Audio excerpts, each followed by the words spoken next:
Then I called for a taxi to take him home. I wasn't about to drive to Grandma's house because I don't want to see or be anywhere near her. My brother didn't even thank me for calling and paying for the taxi, just flopped himself into the back seat and told the driver to get going. I got a call the next day from the taxi service stating my brother had vomited multiple times all over the back seat in the short time he was in the cab, and it took $200 to thoroughly clean it because it was everywhere. I apologized and mailed them a check for their trouble. It's been a few days since that happened, but the crap didn't end there, so I'll be making another post very soon. I knew it. I just knew it, and some of you called it. My grandma couldn't leave well enough alone. She and my brother were already both uninvited from my upcoming wedding and borderline ghosted. But now she's gone and made a huge scene about it. She took my brother over to my parents' house to show them my Reddit posts. Thing is, my parents already know about and have read them because I admitted it to them after my brother drunkenly came to my home to yell at me.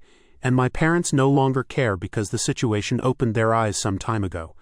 I wasn't there to see it, but my grandma laid it on thick to my parents about how she has been thoroughly humiliated by me, and that she didn't understand why I'd do this over something so trivial as my brother proposing at my upcoming wedding.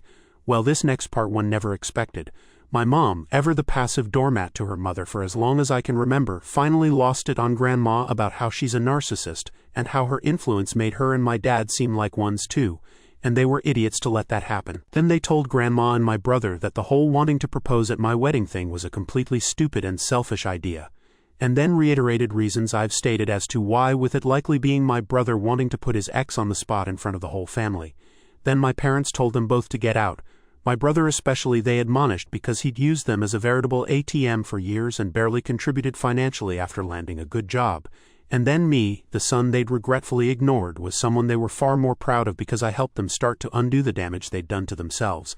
And thus far I've asked for nothing in return. Grandma, I'm told, left in hysterics, and my brother was silent most of the time.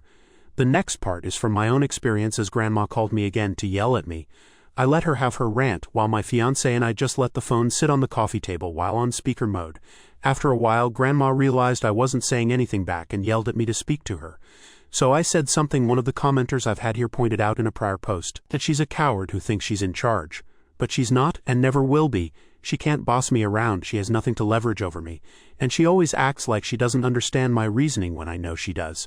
But she doesn't ever care to admit it.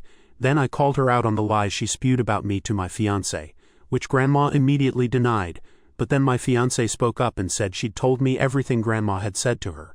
Then asked why she would do that. Did she not want me to be married and be happy or something? And that's when it came out. Grandma yelled that she was pissed I am getting married